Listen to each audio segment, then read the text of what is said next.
آج ہم جس زمین کی بات کرنے جا رہے ہیں وہ صرف ایک ملک یا علاقہ نہیں۔ فلسطین کا علاقہ جسے کنعان بھی کہا جاتا تھا ہزاروں سال سے آباد ہے۔ مسلم، یہودی اور عیسائی تینوں مذہبوں کے لیے یہ زمین مقدس ہے۔ پروفیسر راشد خالدی اپنی کتاب The 100 Year War on Palestine میں لکھتے ہیں ایک نیا خیال ابھرا جسے زائونزم کہتے ہیں۔ تحریک کا مقصد دنیا بھر کے یہودیوں کے لیے فلسطین میں ایک الگ وطن قائم کرنا ہے۔ اس واقعے کو پیلسٹینینز نکبہ یعنی کیٹاسٹرافی کہتے ہیں۔ ڈاکٹر ایلان فاتح ایک مشہور تاریخ دان ہیں جو اپنی کتاب The Ethnic Cleansing of Palestine میں لکھتے ہیں اب سوال یہ ہے کہ جب فلسطین ہزاروں سال سے ہے، یورپین یونین اور امریکہ میں بھی آہستہ آہستہ یہ آواز اٹھ رہی ہے۔ آج ہم جس زمین کی بات کرنے جا رہے ہیں وہ صرف ایک ملک یا علاقہ نہیں ہے، وہ انسانیت، مذہب اور تاریخ کا مرکز ہے۔ یہ ہے دوستو فلسطین، ایک ایسی زمین جہاں ہزاروں سال سے لوگ رہتے آ رہے ہیں، جس کی تاریخ اتنی قدیم ہے کہ ہمیں اکثر یہ سوال پریشان کرتا ہے کہ جب یہ فلسطین سلطنت عثمانیہ کے دور سے بھی پہلے سے موجود تھا تو آج یوکے، فرانس اور کچھ دوسرے ویسٹرن لیڈرز فلسطین کو ریاست تسلیم کرنے کی بات کیوں کرتے ہیں؟ کیا فلسطین پہلے سے ایک ریاست نہیں ہے؟ چلیے پہلے اس کی بنیادی تاریخ کو سمجھتے ہیں۔ فلسطین کا علاقہ جسے کنعان بھی کہا جاتا تھا ہزاروں سال سے آباد ہے۔ مسلم، یہودی اور عیسائی تینوں مذہبوں کے لیے یہ زمین مقدس ہے۔ سلطنت عثمانیہ کے دور میں جو 16ویں صدی سے لے کر 20ویں صدی تک رہی، یہ علاقہ سلطنت عثمانیہ کا ایک مکمل اور مستحکم حصہ تھا۔ پروفیسر راشد خالدی اپنی کتاب The 100 Year War on Palestine میں لکھتے ہیں کہ سلطنت عثمانیہ کے دور میں بھی فلسطین کی اپنی ایک الگ پہچان تھی۔ یہاں کے لوگ جنہیں فلسطینی کہا جاتا تھا، ان کی زمین پر ان کا حق تھا اور ان کی پہچان بھی واضح تھی۔ 20ویں صدی کے آغاز میں جب اوٹومن امپائر کمزور ہونے لگی، ایک نیا خیال ابھرا جسے زائونزم کہتے ہیں۔ What do you mark as the beginning of this 100 Years' War? Well, I started in 1917 because obviously before that you have Zionism. Zionist movement as a political project starts in 1897. So that's 20 years before 1917. But what we see today takes on the configuration that it's had ever since in 1917, when Britain lends the support of the greatest empire on earth to the Zionist project with the Balfour Declaration. اس تحریک کا مقصد دنیا بھر کے یہودیوں کے لیے فلسطین میں ایک الگ وطن قائم کرنا ہے۔ پہلی عالمی جنگ کے بعد جب برٹش نے اس علاقے پر قبضہ کیا تو انہوں نے زائونزم کی حمایت کی۔ 1917 کا بیلفور ڈکلیریشن ایک اہم موڑ تھا۔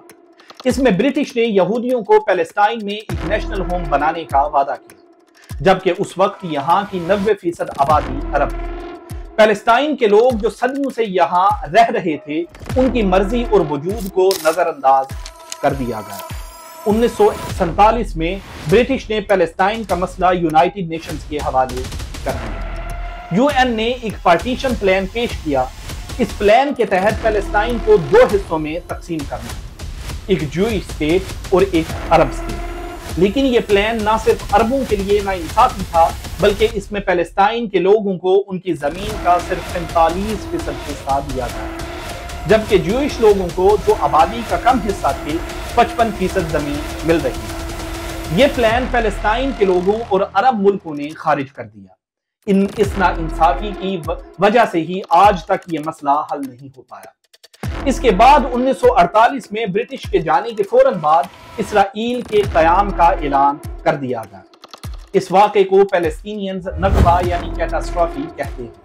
اس دوران 7 لاکھ سے زیادہ فلسطینینز کو ان کے گھروں سے نکال دیا گیا یا انہیں ہجرت پر مجبور کیا گیا۔ ڈاکٹر ایلان فاتح ایک مشہور تاریخ دان ہیں جو اپنی کتاب The Ethnic Cleansing of Palestine میں لکھتے ہیں کہ یہ سب ایک سوچی سمجھی سازش کے تحت ہے۔ یہ ایک اہم ریفرنس ہے جو اس بات کی تصدیق کرتا ہے فلسطین کے لوگ ہمیشہ سے موجود ہیں اور ان کی زمین پر ان کا حق ہے۔ اب سوال یہ ہے کہ جب فلسطین ہزاروں سال سے ہے تو آج ویسٹرن لیڈر کیوں فلسطین کو ایک اسٹیٹ کے طور پر تسلیم کرنے کی بات کر رہے ہیں؟ اس کی وجہ یہ ہے کہ آج دنیا خصوصاً مغربی ملک یہ سمجھ رہے ہیں کہ اسرائیل کا موجودہ رویہ جو مسلسل فلسطینیز پر ظلم اور زمین پر قبضے کر رہا ہے انسانیت کے اصولوں کے خلاف ہے۔ ایک عرصے تک ویسٹرن پالیسیز میں اسرائیل کی بے لگام حمایت شامل رہی ہے، جس نے مسئلے کو اور بھی پیچیدہ بنا دیا ہے۔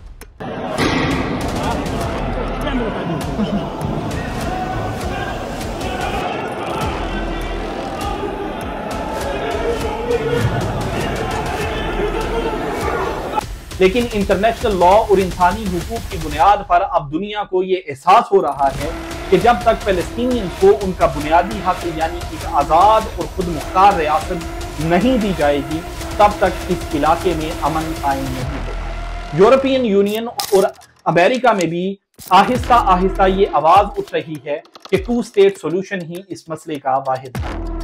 اس سولوشن کے تحت اسرائیل اور پیلسٹائن دونوں کو آزاد ریاستیں تسلیم کیا جائے گا۔ تو مختصر یہ کہ پیلسٹائن ہمیشہ سے وجود رکھتا تھا، آج اس کے وجود کو تسلیم کرنے کی بات اس لیے ہو رہی ہے کیونکہ ایک عرصے تک اس کی تاریخ اور اس کے لوگوں کے حقوق کو نظر انداز کیا گیا ہے۔ یہ بات صرف انسانی حقوق کی نہیں بلکہ انٹرنیشنل لا اور تاریخی انصاف کی بھی ہے۔ جب تک فلسطین کو ایک خود مختار ریاست کے طور پر تسلیم نہیں کیا جائے گا امن اور انصاف کی بات ادھوری رہے گی۔ اس لیے فلسطینیز کے حق میں آواز اٹھانا صرف ان کا حق نہیں بلکہ ہر اس شخص کا فرض ہے جو انصاف اور سچائی پر یقین رکھتا ہے۔ دوستو، اگر آپ بھی میری بات سے متفق ہیں اور آپ بھی سمجھتے ہیں کہ اس مسئلے کا واحد حل 2 اسٹیٹ سولوشن ہے تو کومنٹس میں اپنی رائے کا ضرور اظہار کیجیے۔